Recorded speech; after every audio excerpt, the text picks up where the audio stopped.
আপনারা এখন দেখছেন নিউজ 18, যেখানে একটি চোর আজকে চুরি করতে এসেছিল।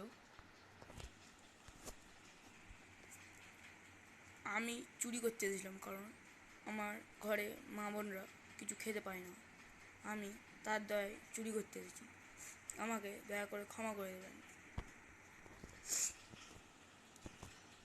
আপনি যদি চুরি করতে আসতেন তাহলে বড় কোনো যেতে পারতেন, এই গরিবদের ঘরে এলে কেন? কারণ আমি দেখেছিলাম এই গরিবদের ঘরে অনেক সম্পদ এসছে। ও তাই? তাহলে এখন পুলিশের কাছে জেলের ঘানি টানুন। ফিরে আসছি ব্রেকের পর। আপনারা দেখছেন নিউজ 18 বাংলা।